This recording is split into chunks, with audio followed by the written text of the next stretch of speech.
لما تلاقي انك عمال تسعى كتير قوي في حياتك وما وصلتش لأي حاجة، اقف وما تحاولش تسيطر على اي حاجة. لما تحس انك عمال تعافر وتتعب وبتحس بتعب شديد قوي، اقف. لما تحس انك نفسك تعيط بس مش قادر، نفسك تفضفض بس مش عارف هتفضفض مع مين وتقوله ايه، خايف الناس تتريق على ألمك ووجعك، لما توصل للمرحلة دي اعتزل الناس كلها وابتدي ان انت ترتب حياتك من جديد. رتب قلبك وعقلك من جديد، زي كده بالظبط ما بتدخل اوضتك فتلاقيها مكركبة وكل حاجة فوق بعض، فتبتدي ان انت ترتب واحدة واحدة كل حاجة مكانها. انت بترتب قلبك وعقلك كده برضو. وبعد بقى ما تقعد مع نفسك وترتب قلبك وعقلك،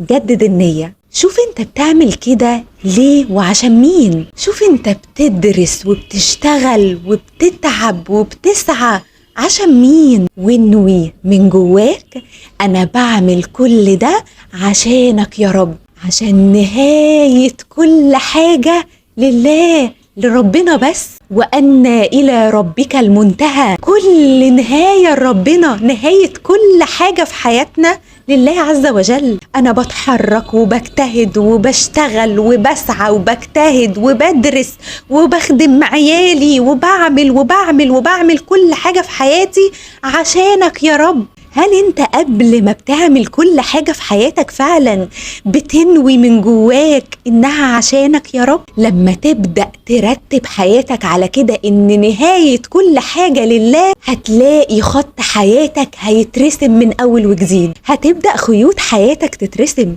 بوصلتك هتبان، هتلاقي خط حياتك هيترسم من اول وجديد بعد ما فهمت انت عايش ليه وعشان مين وبتعمل كده عشان ايه. فعارف هتبقى حتى لو انت ما وصلتش لكل حاجة انت عايزها، فهتلاقي من نفسك بتقول خير يا رب. هترضى بقضاء ربنا عليك وباللي ربنا كاتبهولك، عشان إرادة ربنا فيا أجمل بكتير من إرادتي لنفسي. وعارف والله هتلاقي انك كان لازم تحس بالألم والوجع ده، علشان هو ده اللي قربك. ربنا بيبتليك عشان يختبرك، عشان يشوفك هل هترضى فعلا بالقدر خير وشره زي ما قالك ولا لا. عشان من تمام الإيمان ان انت ترضى بالقدر خير وشره. ربنا عز وجل في سورة الملك بيقول هو الذي خلق الموت والحياة ليبلوكم أيكم أحسن عملا. كل الحياة دي عشان يبقى فيه شوية ابتلاءات، وربنا سبحانه وتعالى يشوف مين اللي أحسن العمل ومين اللي لأ.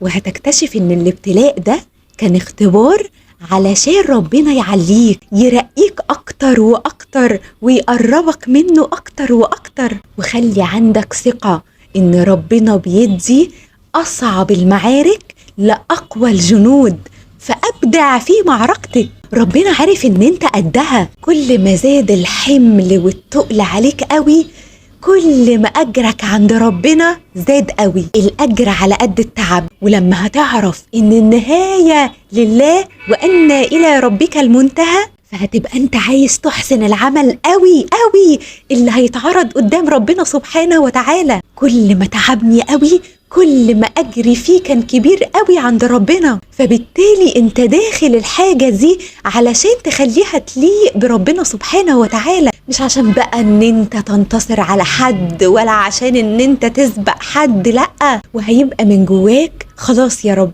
اللي انت شايفه وعايزه انا رضيت بيه، سلمت امري ليك يا رب خلاص. لما بترضى بتحسن وانت عارف ان في الاخر يا رب عشانك. وسيب بقى كل اللي بيلوموك وبينتقدوك وخليك مع ربنا وبس.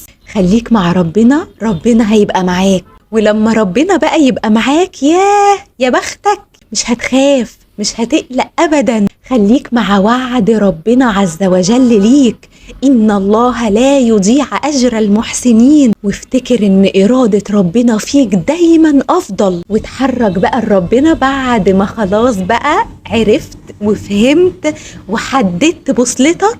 ارجع بقى لسعيك تاني بعد ما رجع لقلبك إيمانه بالغيب. وارجع كمل تاني وانت عارف وواثق ان النهاية لله عز وجل. وبس كده حبايبي، ما تنسوش بقى تعملوا لايك وشير وسبسكرايب في القناة، واشوفكم بإذن الله في فيديو جديد.